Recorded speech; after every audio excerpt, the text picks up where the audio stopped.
सर्वसम्पत्करं चैव स्वर्गमोक्षप्रदायकम् ध्यात्वा नरसिंहं देवेशं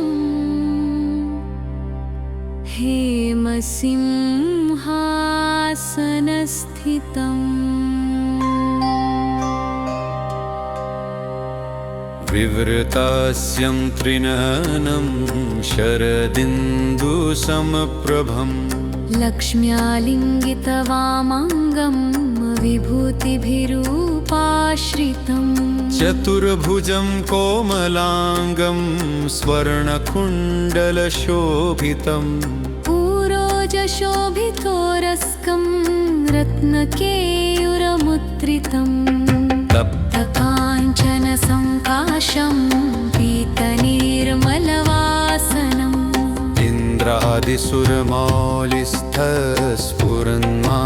इन्द्रादिसुरमालिस्थस्फुरन्माणिक्यदीप्तिभिः विराजितपदद्वन्द्वं शङ्खचक्रादिहेतिभिः गरुत्मता च विनयात् स्तूयमानं मुदान्वितम् स्वहृतत्कमलसंवासं कृत्वा तु कवचमपठेत् नरसिंहो मे शिरपातु लोकरक्षात्मसम्भव सर्वगोपी स्तम्भवासफालो मे रक्षतु धान नरसिंहो मे दृशा पातु सोमसूर्याग्निलोचन श्रुति मे पातु नरहरिर्मुनिवर्यस्तुतिप्रिय नासा मे सिंहनासास्तु मुखं लक्ष्मीमुखप्रिय सर्वविद्याधिप पातु नृसिंहो रसनाममः वक्त्रं पात्विन्दवदनं सदा प्रह्लादवन्दित नृसिंह पातु मे कण्ठं स्कन्धौ भूभरणान्तकृत दिव्यास्त्रशोभितभुजो नृसिंह पातु मे भुजो करो मे देववरदो नृसिंह पातु सर्वतः हृदयं योगिसाध्यश्च निवासं पातु मे हरि मध्यं पातु हिरण्याक्ष वक्षकुक्षिविदारण नाभिं मे पातु नरहरि स्वनाभिब्रह्म संस्तुत ब्रह्माण्डकूटयकट्यां यस्यासो पातु मे कटिं गुह्यं मे पातु गुह्यानां मन्त्राणां गुह्यरूपधृत पूर्वमनोभव पातु जानुनी नररूपधृत जङ्घे पातु धरा भारहर्ता सौरकेसरी सुरराज्यप्रद पातु पादो मे नरहरीश्वर सहस्रशीर्षा पुरुष पातु मे सरहर्षस्तनु महोद्वतुर्मतु पातु महावीराग्रजोऽग्नित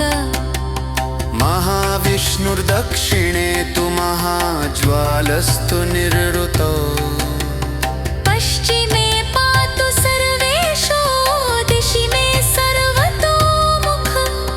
नृसिंह पातु वायाह्यां सौम्यां भूषणनिग्रह ईशान्यां पातु भद्रो मे सर्वमङ्गलदायक संसारभेद पातु मृत्युर्मृत्युर्न केसरी इदं नृसिंहकवचं प्रह्लादौ मुखमण्डितं भक्तिमान्य पठेन्नित्यं सर्वपापे प्रमुच्यते पुत्रवान् धनवान् लोके दीर्घायुरुपजायते यं यं कामयते कामं तं प्रप्नोत्यसंशयम् सर्वत्र जयवाप्नोति सर्वत्र विजयी हवेत् भूम्यन्तरे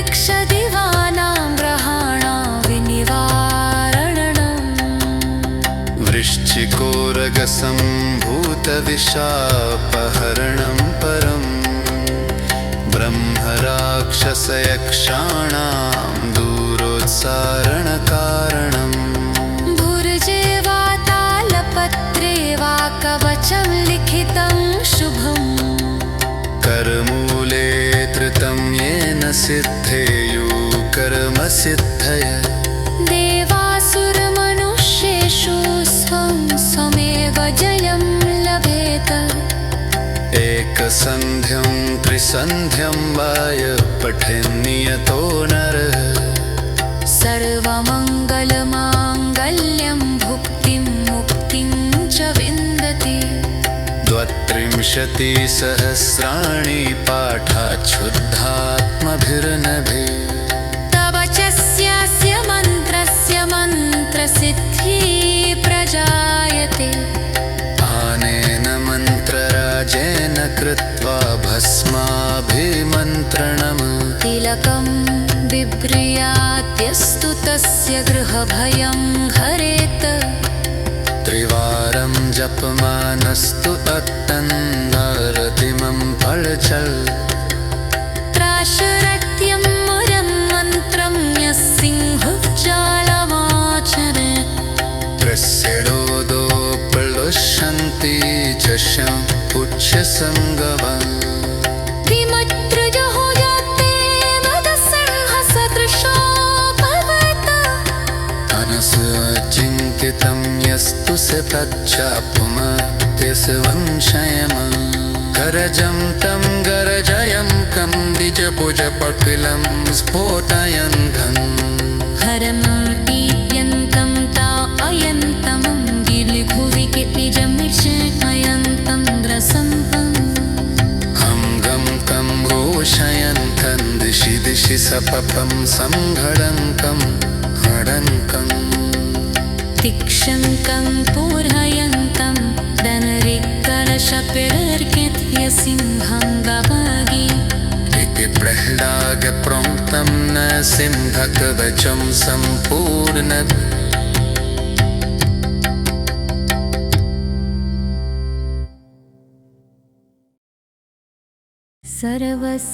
सर्वसम्पत्करं चैव स्वर्गमोक्षप्रदायकम् ध्यात्वा नरसिंहं देवेशम् हेमसिंहासनस्थितम् विवृतास्यं त्रिनयनं शरदिन्दुसमप्रभम् लक्ष्म्यालिङ्गितवामाङ्गं विभूतिभिरूपाश्रितं चतुर्भुजं कोमलाङ्गं स्वर्णकुण्डलशोभितम् पूरोजशोभितोरस्कं रत्नकेयूरमुद्रितम् तप्तकाञ्चनसङ्काशं पीतनिर्मलवासनम्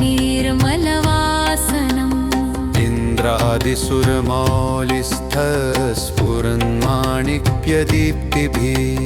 विराजितपदद्वन्द्वं शङ्खचक्रादिहेतिभिः गरुत्मता च विनयात् स्तूयमानं मुदान्वितम् स्वहृतत्कमलसंवासं कृत्वा तु कवचमपठेत नरसिंहो मे शिरपातु लोकरक्षात्मसम्भव सर्वगोपी स्तम्भवासफालो मे रक्षतु धान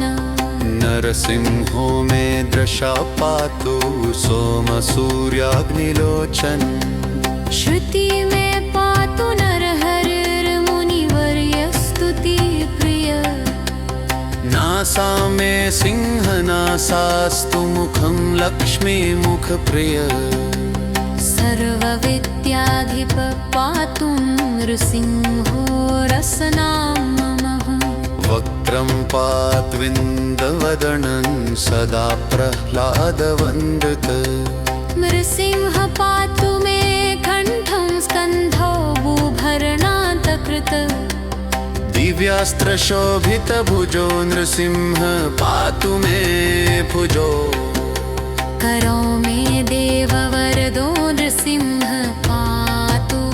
सर्वत हृदयं योगिसाध्यश्च निवासं पातु मे हरि मध्यं पातु हिरण्याक्ष वक्षकुक्षिविदारणम् नाभिं मे पातु नरहरि स्वनाभिब्रह्म संस्तुत ब्रह्माण्डकूटयकट्यां यस्यासो पातु मे कटिम् गुह्यं मे पातु गुह्यानां मन्त्राणां गुह्यरूपधृत पूर्वमनोभव पातु जानुनी नररूपधृत जङ्घे पातु धरा भारहर्ता सौरकेसरी सुरराज्यप्रद पातु पादो मे नरहरीश्वर सहस्रशीर्षा पुरुष पातु मे सरहर्षस्तनु महोद्वतुर्मतु पातु महावीराग्रजोऽग्नित महाविष्णुर्दक्षिणे तु महाज्वालस्तु निर्वृतो पश्चिमे पातु सर्वेषु दिशि मे सर्वतोमुख नृसिंह पातु वायाह्यां सौम्यां भूषणनिग्रह ईशान्यां पातु भद्रो मे सर्वमङ्गलदायक संसारभेद पातु मृत्युर्मृत्युर्न केसरी इदं नृसिंहकवचं प्रह्लादौ मुखमण्डितम् भक्तिमान्य पठेन्नित्यं सर्वपापे प्रमुच्यते पुत्रवान् धनवान् लोके दीर्घायुरुपजायते यं यं कामयते कामं तं प्रप्नोत्यसंशयम् सर्वत्र जयवाप्नोति सर्वत्र विजयी हवेत् भूम्यन्तरिक्षदिवानां ग्रहाणां विनिवारणम् वृश्चिकोरगसम्भूतविशापहरणं परम् ब्रह्मराक्षसयक्षाणां दूरोत्सारणकारणम् भुर्जे वा तालपत्रे वा कवचं लिखितं शुभम् करमूले धृतं येन सिद्धेयुः कर्मसिद्धय देवासुरमनुष्येषु स्वं स्वमेव जयं लभेत एकसन्ध्यं त्रिसन्ध्यं वाय पठेन्नियतो नरः सर्वमङ्गलमाङ्गल्यं भुक्तिं मुक्तिं च विन्दति 32,000 पाठाच्छुद्धात्मभिर्नभि तव च स्यास्य मन्त्रस्य मन्त्रसिद्धिः प्रजायते आनेन मन्त्रराजेन कृत्वा भस्माभिमन्त्रणम् तिलकं बिभ्र्यात्यस्तु तस्य गृहभयं हरेत् त्रिवारं जपमानस्तु तत्तन्नारतिमं फलचल् त्राशरत्यं मुरं मन्त्रं यः सिंहुज्जालमाचरेत् त्रस्यडोदो प्लुष्यन्ति च पुच्छसङ्गवम् विमत्रजहो जाते वदसिंहसदृशो भवेत् अनसचिन्तितं यस्तु स तच्चापुमत्यस्य वंशयम् गरजं तं गरजयं कं द्विजभुजपकिलं स्फोटयन्तं हरं ईद्यन्तं ता अयन्तं गिलिभुवि निजमिषयन्तं द्रसन्तम् हं गं कं घोषयन्तं दिशि दिशि सपपं सङ्घडङ्कं हडङ्कम्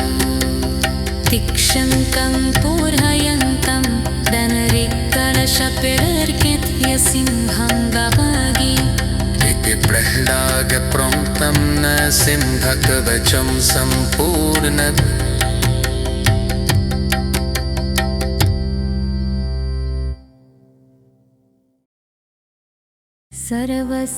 सर्वसम्पत्करं चैव स्वर्गमोक्षप्रदायकम् ध्यात्वा नरसिंहं देवेशम्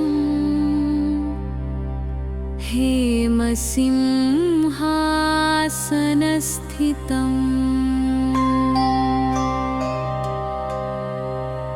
विवृतास्यं त्रिनयनं शरदिन्दुसमप्रभं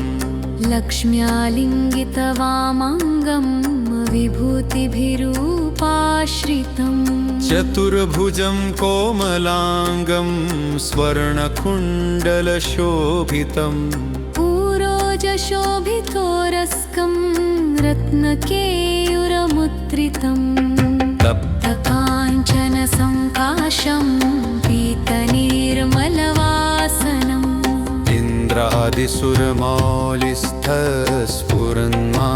इन्द्रादिसुरमालिस्थस्फुरन्माणिक्यदीप्तिभिः विराजितपदद्वन्द्वं शङ्खचक्रादिहेतिभिः गरुत्मता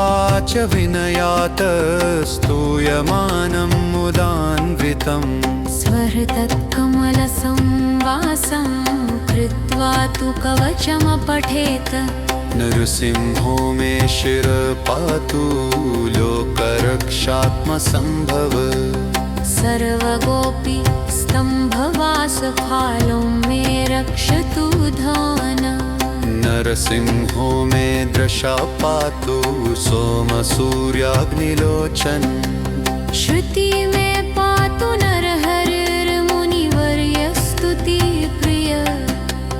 नासा मे सिंहनासास्तु मुखं लक्ष्मीमुखप्रिय सर्वविद्याधिप पातु नृसिंहो रसनाममः वक्त्रं पात्विन्दवदनं सदा प्रह्लादवन्दित नृसिंह पातु मे कण्ठं स्कन्धौ भूभरणान्तकृत दिव्यास्त्रशोभितभुजो नृसिंह पातु मे भुजो करो मे देववरदो नृसिंह पातु सर्वतः हृदयं योगिसाध्यश्च निवासं पातु मे हरि मध्यं पातु हिरण्याक्ष वक्षकुक्षिविदारण नाभिं मे पातु नरहरि स्वनाभिब्रह्म संस्तुत ब्रह्माण्डकूटयकट्यां यस्यासो पातु मे कटिम् गुह्यं मे पातु गुह्यानां मन्त्राणां गुह्यरूपधृत पूर्वमनोभव पातु जानुनी नररूपधृत जङ्घे पातु धरा भारहर्ता सौरकेसरी सुरराज्यप्रद पातु पादो मे नरहरीश्वर सहस्रशीर्षा पुरुष पातु मे सरहर्षस्तनु महोद्वतुर्मतु पातु महावीराग्रजोऽग्नित महाविष्णुर्दक्षिणे तु महाज्वालस्तु निर्वृतो पश्चिमे पातु सर्वेषु दिशि मे सर्वतोमुख नृसिंह पातु वायाह्यां सौम्यां भूषणनिग्रह ईशान्यां पातु भद्रो मे सर्वमङ्गलदायक संसारभेद पातु मृत्युर्मृत्युर्न केसरी इदं नृसिंहकवचं प्रह्लादौ मुखमण्डितम् भक्तिमान्य पठेन्नित्यं सर्वपापे प्रमुच्यते पुत्रवान् धनवान् लोके दीर्घायुर्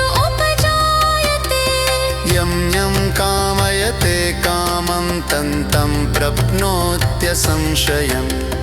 सर्वत्र जयवाप्नोति सर्वत्र विजयी हवेत् भूम्यन्तरिक्षदिवानां ग्रहाणां विनिवारणम् वृश्चिकोरगसम्भूतविशापहरणं परम् ब्रह्मराक्षसयक्षाणां दूरोत्सारणकारणम्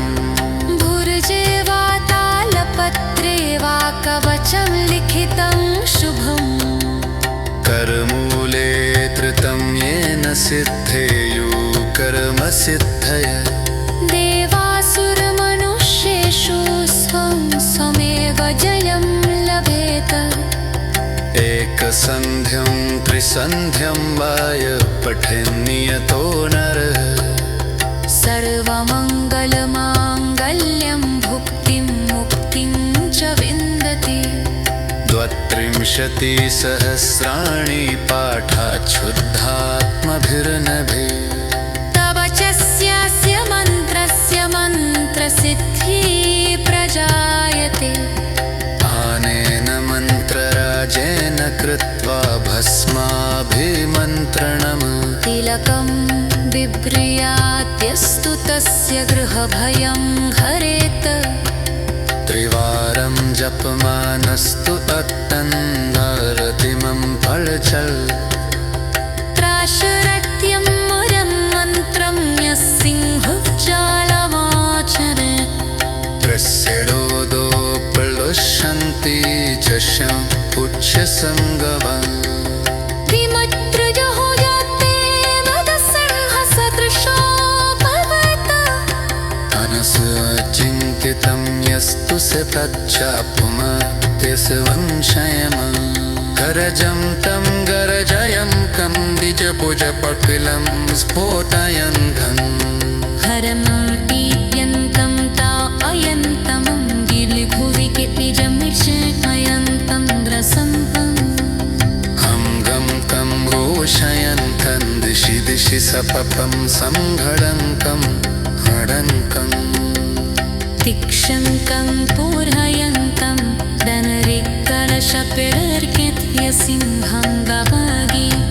इति प्रह्लादप्रोक्तं न सिंहकवचं सम्पूर्णम्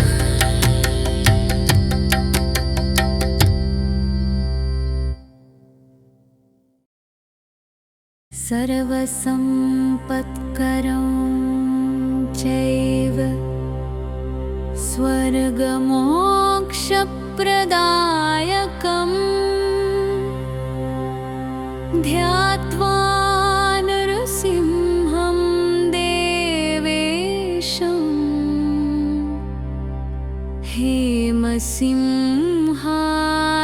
हेमसिंहासनस्थितम् विवृतास्यं त्रिनयनं शरदिन्दुसमप्रभम्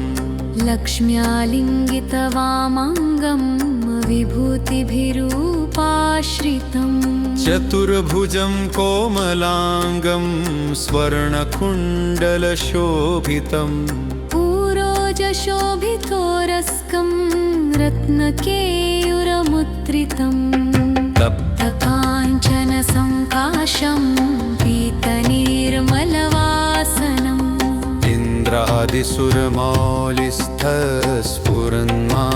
इन्द्रादिसुरमालिस्थस्फुरन्माणिक्यदीप्तिभिः विराजितपदद्वन्द्वं शङ्खचक्रादिहेतिभिः गरुत्मता च विनयात् स्तूयमानं मुदान्वितम् स्वहृतत्कमलसंवासं कृत्वा तु कवचमपठेत् नरसिंहो मे शिरपातु लोकरक्षात्मसम्भव सर्वगोपी स्तम्भवासफालो मे रक्षतु धान नरसिंहो मे दृशा पातु सोमसूर्याग्निलोचन् श्रुति मे पातु नरहरिर्मुनिवर्यस्तुतिप्रिय नासा मे सिंहनासास्तु मुखं लक्ष्मीमुखप्रिय सर्व सर्वविद्याधिप पातु नृसिंहो रसनाममः वक्त्रं पात्विन्दवदनं सदा प्रह्लादवन्दित नृसिंह पातु मे कण्ठं स्कन्धौ भूभरणान्तकृत दिव्यास्त्रशोभितभुजो नृसिंह पातु मे भुजो करो मे देववरदो नृसिंह पातु सर्वतः हृदयं योगिसाध्यश्च निवासं पातु मे हरि मध्यं पातु हिरण्याक्ष वक्षकुक्षिविदारणम्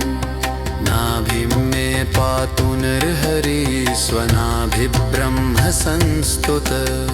ब्रह्माण्डकूटयकट्यां यस्यासो पातु मे कटिम् गुह्यं मे पातु गुह्यानां मन्त्राणां गुह्यरूपधृत पूर्वमनोभव पातु जानुनी नररूपधृत जङ्घे पातु धरा भारहर्ता सौरकेसरी सुरराज्यप्रद पातु पादो मे नरहरीश्वर सहस्रशीर्षा पुरुष पातु मे सरहर्षस्तनु महोद्वतुर्मतु पातु महावीराग्रजोऽग्नित महाविष्णुर्दक्षिणे तु महाज्वालस्तु निरृतो पश्चिमे पातु सर्वेषु दिशि मे सर्वतोमुख नृसिंह पातु वायाह्यां सौम्यां भूषणनिग्रह ईशान्यां पातु भद्रो मे सर्वमङ्गलदायक संसारभेद पातु मृत्युर्मृत्युर्न केसरी इदं नृसिंहकवचं प्रह्लादौ मुखमण्डितम् भक्तिमान्य पठेन्नित्यं सर्वपापे प्रमुच्यते पुत्रवान् धनवान् लोके दीर्घायुरुपजायते यं यं कामयते कामं तं प्रप्नोत्यसंशयम् सर्वत्र जयवाप्नोति सर्वत्र विजयी हवेत् भूम्यन्तरिक्षदिवानां ग्रहाणां विनिवारणम् वृश्चिकोरगसम्भूतविशापहरणं परम् ब्रह्मराक्षसयक्षाणां दूरोत्सारणकारणम् भुर्जे वा तालपत्रे वा कवचं लिखितं शुभम् करमूले धृतं येन सिद्धेयुः कर्मसिद्धय देवासुरमनुष्येषु स्वं स्वमेव जयं लभेत एकसन्ध्यं त्रिसन्ध्यं वाय पठेन्नियतो नरः सर्वमङ्गलमाङ्गल्यं भुक्तिं मुक्तिं च विन्दति 32,000 पाठाच्छुद्धात्मभिर्नभि तव च स्यास्य मन्त्रस्य मन्त्रसिद्धिः प्रजायते आनेन मन्त्रराजेन कृत्वा भस्माभिमन्त्रणम् तिलकं बिभ्रियात्यस्तु तस्य गृहभयं हरेत् त्रिवारं जपमानस्तु तत्तन्नारतिमं फलचल् त्राशरत्यं मुरं मन्त्रं यः सिंहुज्जालमाचरेत् त्रस्यडोदो प्लुष्यन्ति झषं पुच्छसङ्गवम् विमत्रजहो जाते वदसिंहसदृशो भवेत् अनसचिन्तितं यस्तु स तच्चापुमत्यस्य वंशयम् गरजं तं गरजयं कन्दिजभुजपकिलं स्फोटयन् घन् हरं ईद्यन्तं ता अयन्तमं गिलिभुवि किपिजं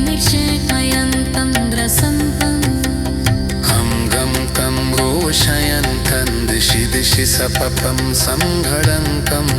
हडङ्कम् तिक्षङ्कं पूर्हयन्तं दनरिक्कलशपिरर्कित्यसिंहं गवागी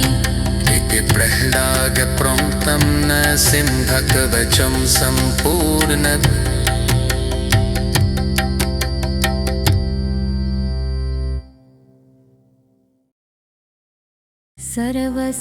सर्वसम्पत्करं चैव स्वर्गमोक्षप्रदायकम् ध्यात्वा नरसिंहं देवेशं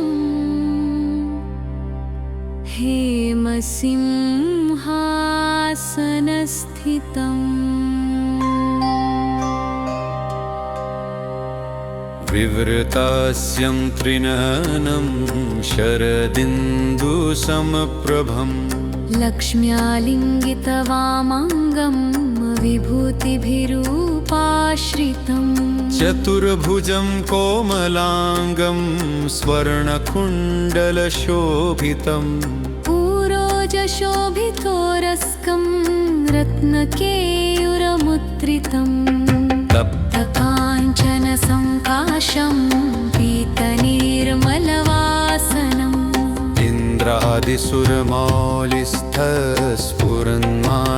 इन्द्रादिसुरमालिस्थस्फुरन्माणिक्यदीप्तिभिः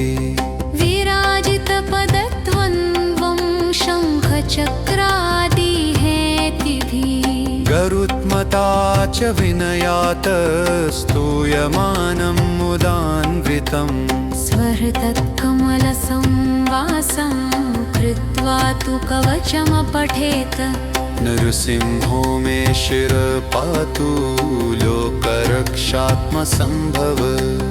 सर्वगोपी स्तम्भवासफालो मे रक्षतु धान नरसिंहो मे दृशा पातु सोमसूर्याग्निलोचन श्रुति मे पातु नरहरिर्मुनिवर्यस्तुतिप्रिय नासा मे सिंहनासास्तु मुखं लक्ष्मीमुखप्रिय सर्वविद्याधिप पातु नृसिंहो रसनाममः वक्त्रं पात्विन्दवदनं सदा प्रह्लादवन्दित नृसिंह पातु मे कण्ठं स्कन्धौ भूभरणान्तकृत दिव्यास्त्रशोभितभुजो नृसिंह पातु मे भुजो करो मे देववरदो नृसिंह पातु सर्वतः हृदयं योगिसाध्यश्च निवासं पातु मे हरि मध्यं पातु हिरण्याक्ष वक्षकुक्षिविदारण नाभिं मे पातु नरहरि स्वनाभिब्रह्म संस्तुत ब्रह्माण्डकूटयकट्यां यस्यासो पातु मे कटिं गुह्यं मे पातु गुह्यानां मन्त्राणां गुह्यरूपधृत पूर्वमनोभव पातु जानुनी नररूपधृत जङ्घे पातु धरा भारहर्ता सौरकेसरी सुरराज्यप्रद पातु पादो मे नरहरीश्वर सहस्रशीर्षा पुरुष पातु मे सरहर्षस्तनु महोद्वतुर्मतु पातु महावीराग्रजोऽग्नित महाविष्णुर्दक्षिणे तु महाज्वालस्तु निर्वृतो पश्चिमे पातु सर्वेषु दिशि मे सर्वतोमुख नृसिंह पातु वायाह्यां सौम्यां भूषणनिग्रह ईशान्यां पातु भद्रो मे सर्वमङ्गलदायक संसारभेद पातु मृत्युर्मृत्युर्न केसरी इदं नृसिंहकवचं प्रह्लादौ मुखमण्डितं भक्ति इमान्य पठेन्नित्यं सर्वपापे प्रमुच्यते पुत्रवान् धनवान् लोके दीर्घायुरुपजायते यं यं कामयते कामं तं प्रप्नोत्यसंशयम् सर्वत्र जयवाप्नोति सर्वत्र विजयी हवेत् भूम्यन्तरिक्षदिवानां ग्रहाणां विनिवारणम् वृश्चिकोरगसम्भूतविशापहरणं परम् ब्रह्मराक्षसयक्षाणां दूरोत्सारणकारणम् भुर्जे वा कवचं लिखितं शुभम् करमूले धृतं येन सिद्धेयुः कर्मसिद्धय देवासुरमनुष्येषु स्वं स्वमेव जयं लभेत एकसन्ध्यं त्रिसन्ध्यं वाय पठेन्नियतो नरः सर्वमङ्गलमाङ्गल्यं भुक्तिं मुक्तिं च विन्दति 32,000 पाठाच्छुद्धात्मभिर्नभे तव च स्यास्य मन्त्रस्य मन्त्रसिद्धिः प्रजायते आनेन मन्त्रराजेन कृत्वा भस्माभिमन्त्रणम् तिलकं बिभ्र्याद्यस्तु तस्य गृहभयं हरेत् त्रिवारं जपमानस्तु तत्तन्नारतिमं फलचल्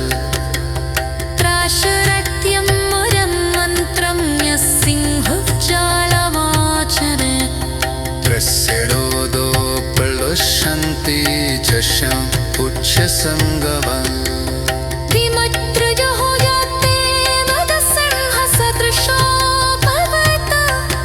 अनसुचिन्तितं यस्तु स तच्चापुमत्यस्य वंशयम् गरजं तं गरजयं कं द्विजभुजपकिलं स्फोटयन्तं हरं ईद्यन्तं ता अयन्तं गिलिभुवि निजमिषयन्तं द्रसन्तम् हं गं कं घोषयन्तं दिशि दिशि सपपं संघडङ्कं हडङ्कम् तिक्षन्तं पूर्हयन्तं धनरिक्करशपिरर्कित्य सिंहं गवागी इति प्रह्लादप्रोक्तं न सिंहकवचं सम्पूर्णम्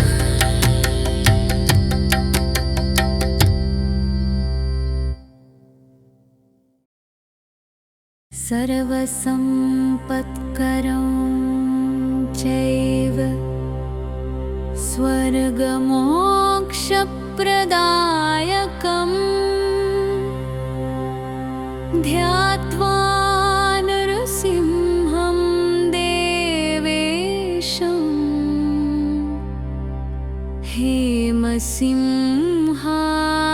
हेमसिंहासनस्थितम् विवृतास्यं त्रिनयनं शरदिन्दुसमप्रभं लक्ष्म्यालिङ्गितवामाङ्गं विभूतिभिरूपाश्रितं चतुर्भुजं कोमलाङ्गं स्वर्णकुण्डलशोभितं पूरोजशोभितोरस्कं रत्नकेयूरमुद्रितम् तप्तकाञ्चनसङ्काशं पीतनिर्मलवासनम्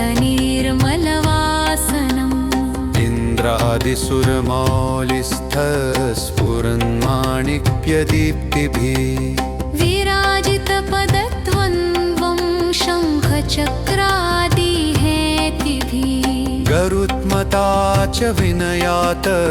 स्तूयमानं मुदान्वितम् स्वहृतत्कमलसंवासं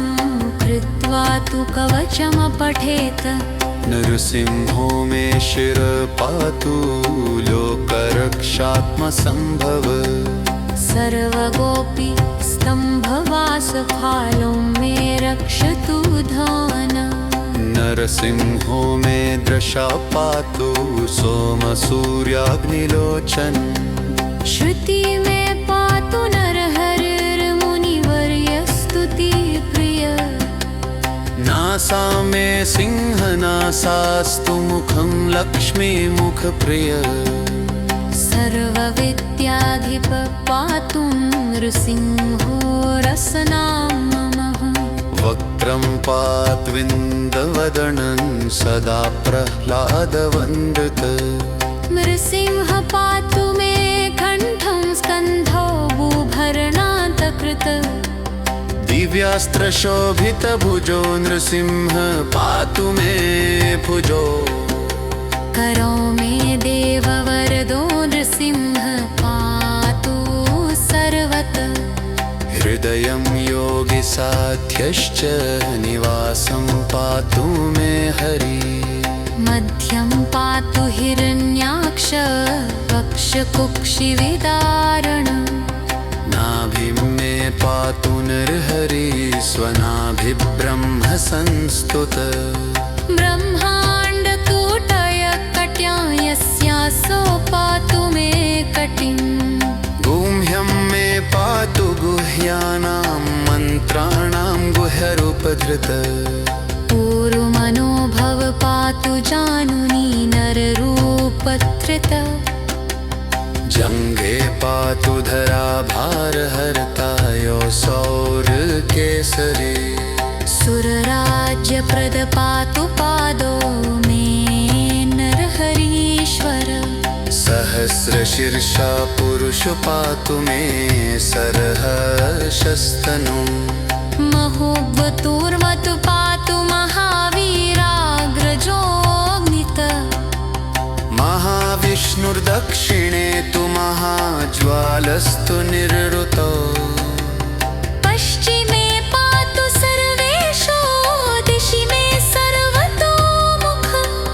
नृसिंह पातु वायाह्यां सौम्यां भूषणनिग्रह ईशान्यां पातु भद्रो मे सर्वमङ्गलदायक संसारभेद पातु मृत्युर्मृत्युर्न केसरी इदं नृसिंहकवचं प्रह्लादौ मुखमण्डितं भक्तिमान्य पठेन्नित्यं सर्वपापे प्रमुच्यते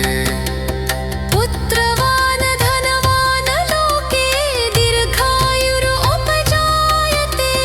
यं यं कामयते कामं तं प्रप्नोत्यसंशयम् सर्वत्र जयवाप्नोति सर्वत्र विजयी हवेत् भूम्यन्तरिक्षदिवानां ग्रहाणां विनिवारणम् वृश्चिकोरगसम्भूतविशापहरणं परम् ब्रह्मराक्षसयक्षाणां दूरोत्सारणकारणम् भुर्जे वा तालपत्रे वा कवचं लिखितं शुभम् करमूले धृतं येन सिद्धेयुः कर्मसिद्धय देवासुरमनुष्येषु स्वं स्वमेव जयं लभेत एकसन्ध्यं त्रिसन्ध्यं वाय पठेन्नियतो नरः सर्वमङ्गलमाङ्गल्यं भुक्तिं मुक्तिं च विन्दति 32,000 पाठाच्छुद्धात्मभिर्नभि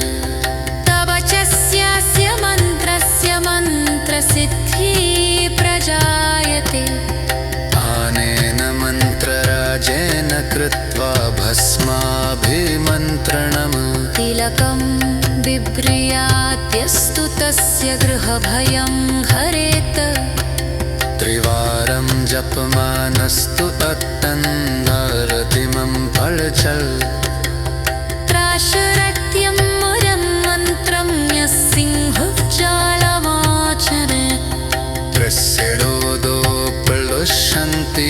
झषं पुच्छसङ्गवम् विमत्रजहो जाते वदसिंहसदृशो भव तच्चापुमत्यसंशयम् गरजं तं गरजयं कं द्विजभुजपकिलं स्फोटयन् घन् हरमतीत्यन्तं ता अयन्तमं गिलिभुवि निजमिषयन्तं द्रसन्तम्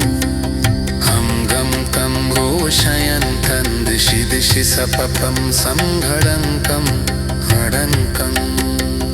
तिक्षङ्कं पूर्हयन्तं धनरिक्कलशपिरर्कित्यसिंहं गवागी इति प्रह्लादप्रोक्तं न सिंहकवचं सम्पूर्णम्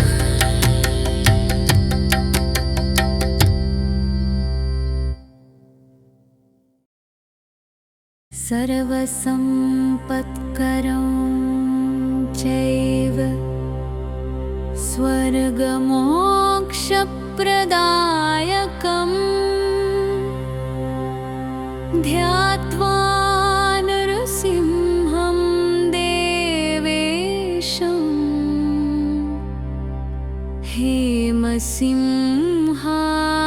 हेमसिंहासनस्थितम्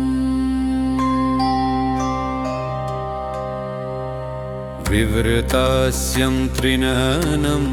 शरदिन्दुसमप्रभं लक्ष्म्यालिङ्गितवामाङ्गं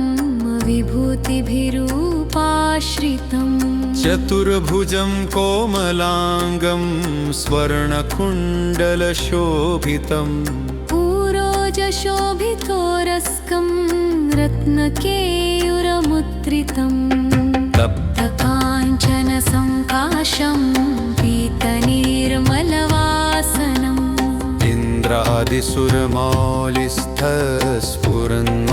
इन्द्रादिसुरमालिस्थस्फुरन्माणिक्यदीप्तिभिः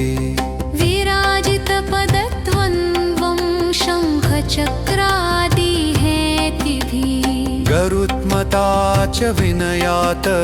स्तूयमानं मुदान्वितम् स्वहृतत्कमलसंवासं कृत्वा तु कवचमपठेत नरसिंहो मे शिरपातु लोकरक्षात्मसम्भव सर्वगोपी स्तम्भवासफालो मे रक्षतु धान नरसिंहो मे दृशा पातु सोमसूर्याग्निलोचन् श्रुति मे पातु नरहरिर्मुनिवर्यस्तुतिप्रिय नासा मे सिंहनासास्तु मुखं लक्ष्मीमुखप्रिय सर्वविद्याधिप पातु नृसिंहो रसनाममः वक्त्रं पात्विन्दवदनं सदा प्रह्लादवन्दित नृसिंह पातु मे कण्ठं स्कन्धौ भूभरणान्तकृत दिव्यास्त्रशोभितभुजो नृसिंह पातु मे भुजो करो मे देववरदो नृसिंह पातु सर्वतः हृदयं योगिसाध्यश्च निवासं पातु मे हरि मध्यं पातु हिरण्याक्ष वक्षकुक्षिविदारण नाभिं मे पातु नरहरि स्वनाभिब्रह्म संस्तुत ब्रह्माण्डकूटयकट्यां यस्यासो पातु मे कटिं गुह्यं मे पातु गुह्यानां मन्त्राणां गुह्यरूपधृत पूर्वमनोभव पातु जानुनी नररूपधृत जङ्घे पातु धरा भारहर्ता सौरकेसरी सुरराज्यप्रद पातु पादो मे नरहरीश्वर सहस्रशीर्षा पुरुष पातु मे सरहर्षस्तनु महोद्वतुर्मतु पातु महावीराग्रजोऽग्नित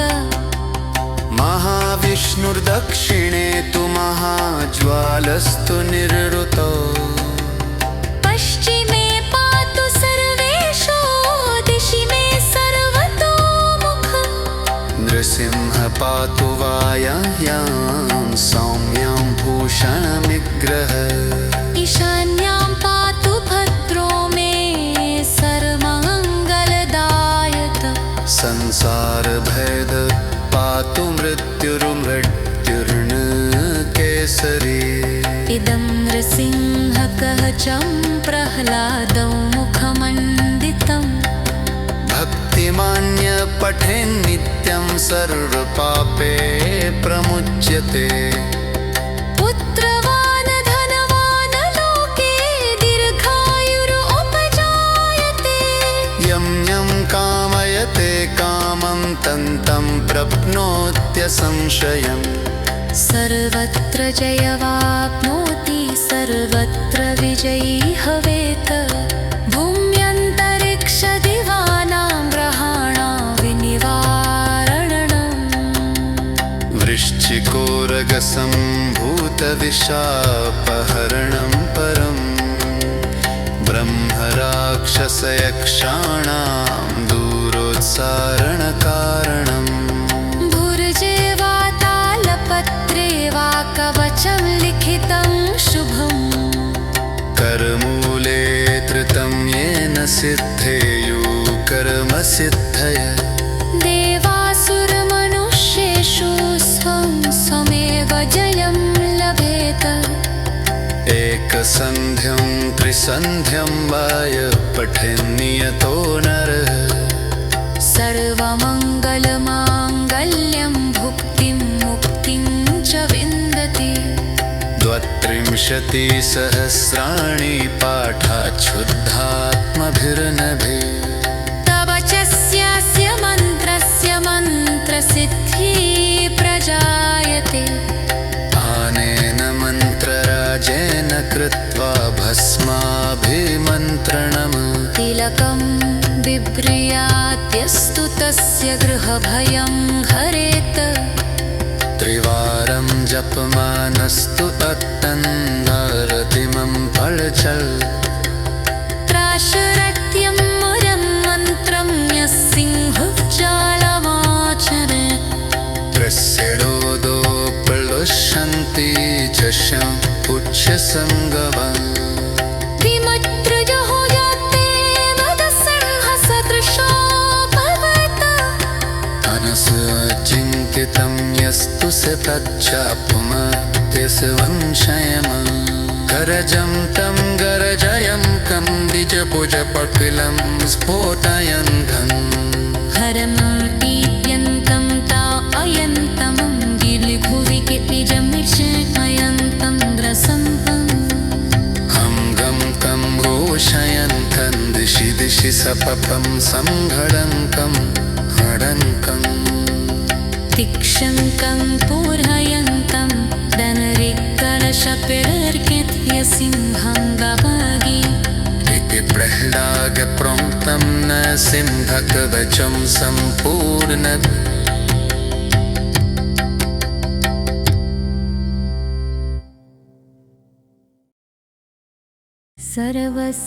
सर्वसम्पत्करं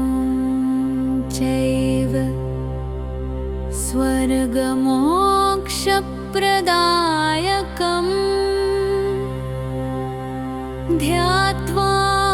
नरसिंहं देवेशम्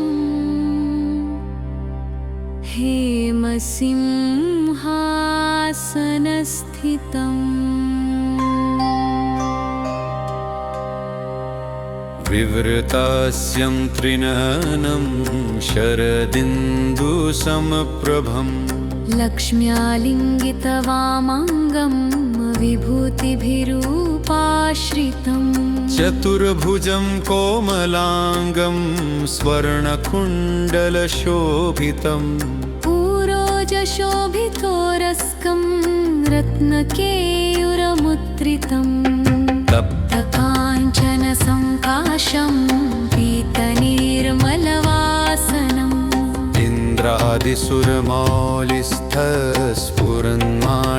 इन्द्रादिसुरमालिस्थस्फुरन्माणिक्यदीप्तिभिः विराजितपदद्वन्द्वं शङ्खचक्रादिहेतिभिः गरुत्मता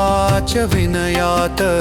स्तूयमानं मुदान्वितम् स्वहृतकमलसंवासं कृत्वा तु कवचमपठेत् नृसिंहो मे शिरपातु लोकरक्षात्मसम्भव सर्वगोपी स्तम्भवासफालो मे रक्षतु धान नरसिंहो मे दृशा पातु सोमसूर्याग्निलोचन श्रुति मे पातु नरहरिर्मुनिवर्यस्तुति प्रिय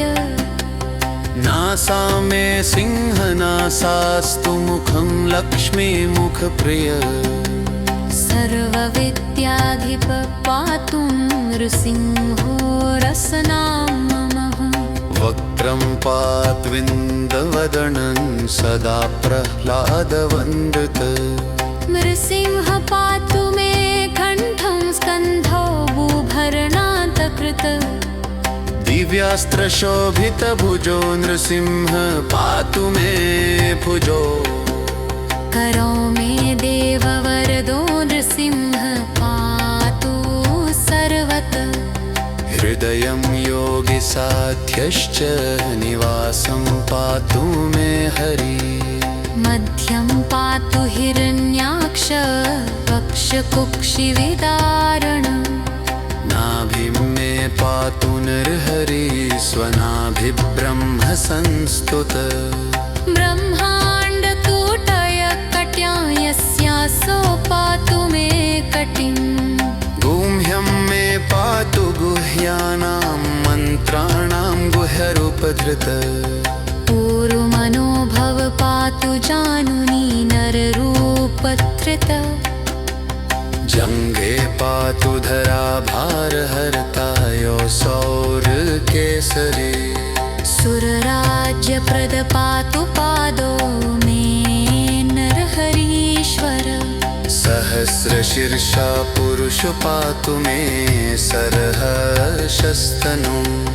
महोद्वतुर्मतु पातु महावीराग्रजोऽग्नित महाविष्णुर्दक्षिणे तु महाज्वालस्तु निरृतो पश्चिमे पातु सर्वेषु दिशि मे सर्वतोमुख नृसिंह पातु वायाह्यां सौम्यां भूषणमिग्रह ईशान्यां पातु भद्रो मे सर्वमङ्गलदायक संसारभेद पातु मृत्युर्मृत्युर्न केसरी इदं नृसिंहकवचं प्रह्लादौ मुखमण्डितम् भक्तिमान्य पठेन्नित्यं सर्वपापे प्रमुच्यते पुत्रवान् धनवान् लोके दीर्घायुरुपजायते यं यं कामयते कामं तं प्रप्नोत्यसंशयम् सर्वत्र जयवाप्नोति सर्वत्र विजयी हवेत् भूम्यन्तरिक्षदिवानां ग्रहाणां विनिवारणम् वृश्चिकोरगसम्भूतविशापहरणं परम् ब्रह्मराक्षसयक्षाणां दूरोत्सारणकारणम् भुर्जे वा तालपत्रे वा कवचं लिखितं शुभम् करमूले धृतं येन सिद्धेयुः कर्मसिद्धय देवासुरमनुष्येषु स्वं स्वमेव जयं लभेत एकसन्ध्यं त्रिसन्ध्यं वाय पठेन्नियतो नरः सर्वमङ्गलमाङ्गल्यं भुक्तिं मुक्तिं च विन्दति 32,000 पाठाच्छुद्धात्मभिर्नभि तव च स्यास्य मन्त्रस्य मन्त्रसिद्धिः प्रजायते अनेन मन्त्रराजेन कृत्वा भस्माभिमन्त्रणम् तिलकं बिभ्र्यात्यस्तु तस्य गृहभयं हरे जपमानस्तु तत्तन्नारतिमं फलचल त्राशरत्यं मुरं मन्त्रं यः सिंहुज्जालमाचरे त्रस्यडोदो प्लुष्यन्ति जशं पुच्छसङ्गवम् विमत्रुजो जाते नदसिंहसदृशो भवेत् अनसुचिन्तितं यस्तु स तच्चापुमत्यस्य वंशयम् गरजं तं गरजयं कं द्विजभुजपकिलं स्फोटयन्तं हरमतीत्यन्तं ता अयन्तमं गिलिभुवि निजमिषयन्तं द्रसन्तम् हं गं कं घोषयन्तं दिशि दिशि सपपं सङ्घडङ्कं हडङ्कम् तिक्षङ्कं पूर्हयन्तं दनरिक्कलशपिरर्कित्य सिंहं गवागि इति प्रह्लादप्रोक्तं न सिंहकवचं सम्पूर्णम्